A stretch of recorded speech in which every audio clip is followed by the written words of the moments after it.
Hey guys, here is the new Samsung Galaxy S25 Ultra, powered by the latest and greatest Snapdragon 8 Elite for Galaxy.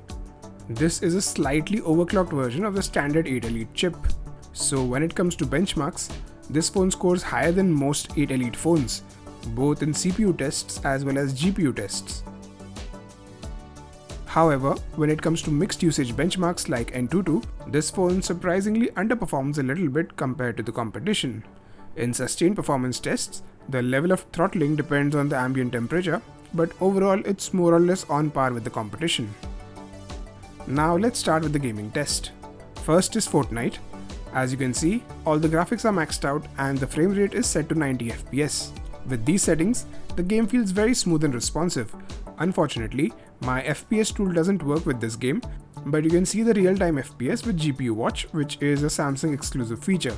You can also see the current CPU and GPU load. Let's fast forward 15 minutes.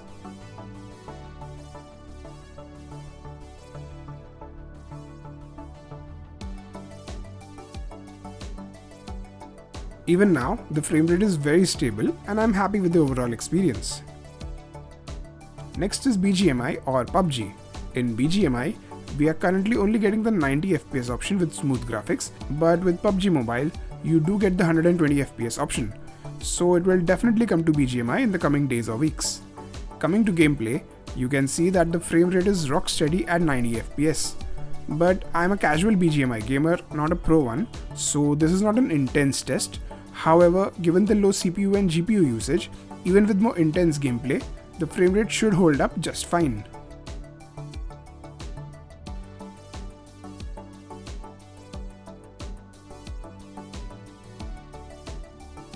Fast forwarding 15 minutes, the game is unsurprisingly very smooth. The average FPS is also pretty much 90 FPS throughout, except for one drop where I accidentally entered a hidden island where the frame rate was locked at 60 FPS. Next is Call of Duty Mobile. Here we do get the 120 FPS option with medium graphics, and as expected, the gameplay is just buttery smooth.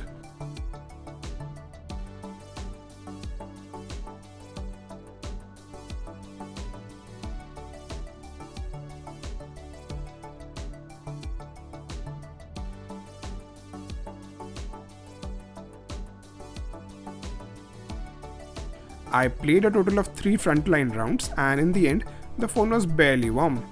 The recorded frame rate was very close to 120 FPS. So again, this game plays perfectly on the S25 Ultra. Next is Call of Duty Warfare. We are playing it at an unlocked frame rate up to 120 FPS with all the graphics maxed out. This is a demanding yet very poorly optimized game. This is actually the first time I'm able to run this game on an 8 Elite phone. In all my previous tests, it either froze or crashed.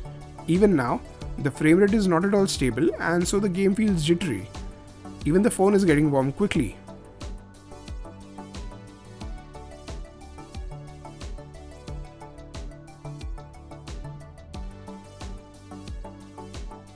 After a few minutes, now the first round is over. The second round has started with just 30 FPS as the phone has become quite hot.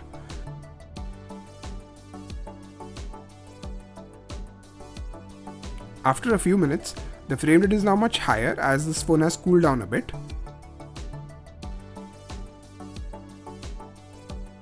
Now in this third round, I am playing at a locked 60 FPS and now the game feels relatively stable and playable. And this is also reflected in the average frame rate, which is very close to 60 FPS. So if you want to play this game at the highest graphics, play it at 60 FPS.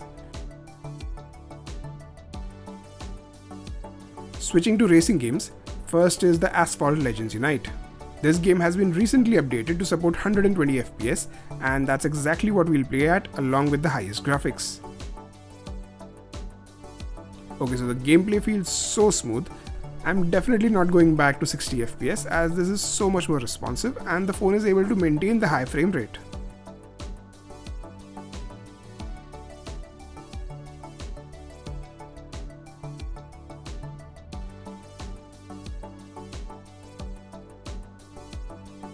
After about 15 minutes, the frame rate is still pretty high, but now the phone feels quite warm, though not uncomfortably hot.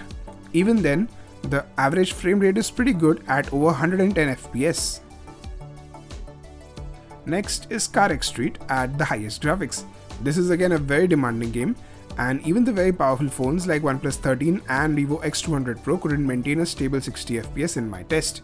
Only the iQOO 13 and Realme GT7 Pro were able to provide a very stable frame rate. So far, even the S25 Ultra seems to provide a stable frame rate.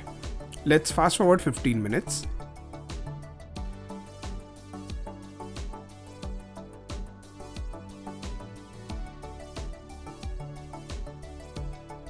Even now, the game feels very smooth and stable, but the phone definitely feels warm.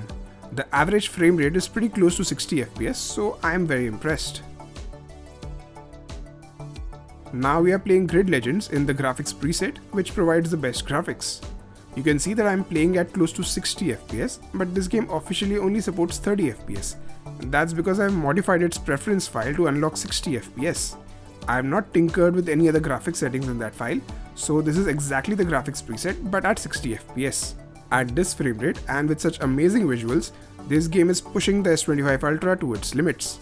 The phone is quickly getting warm, and while the frame rate isn't close to 60 FPS all the time, the game feels relatively stable.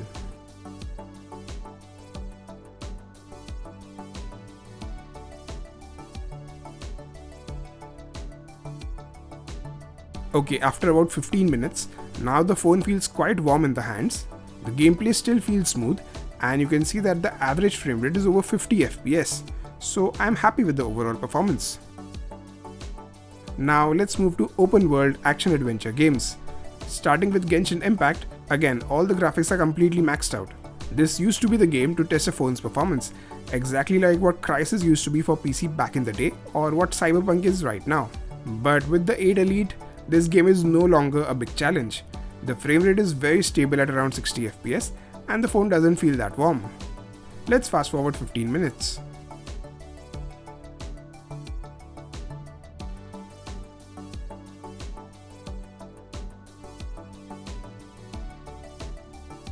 Even now, the frame rate is pretty much locked at 60 FPS, and while the phone feels a little warm, it's not that bad. Next is Zenless Zone 0 at the highest graphics. I really like the overall graphics and art style of this game. It's quite fluid with great visuals, and fortunately it is also running well on this phone. Fast forwarding 15 minutes.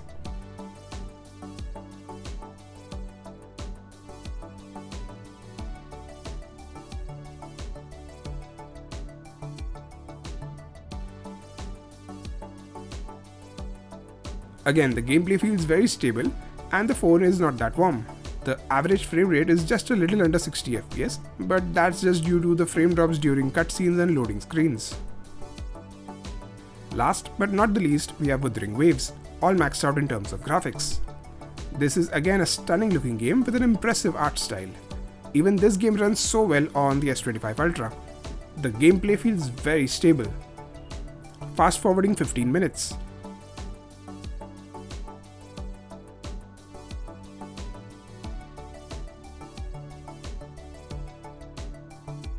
Even now, the game is very smooth and the phone is just slightly warm. The average frame rate is just shy of 60 FPS, and that's only because of one cutscene which was locked at 30 FPS. So overall, the gaming performance of the S25 Ultra is surprisingly good. It's not as good as dedicated gaming phones, but the difference isn't a big one. This is a pleasant surprise for me, as the S24 Ultra before this was one of the weakest in gaming among all the phones with Snapdragon 8 Gen 3 that I had tested last year. Now, this is not the end of my gaming tests on the S25 Ultra.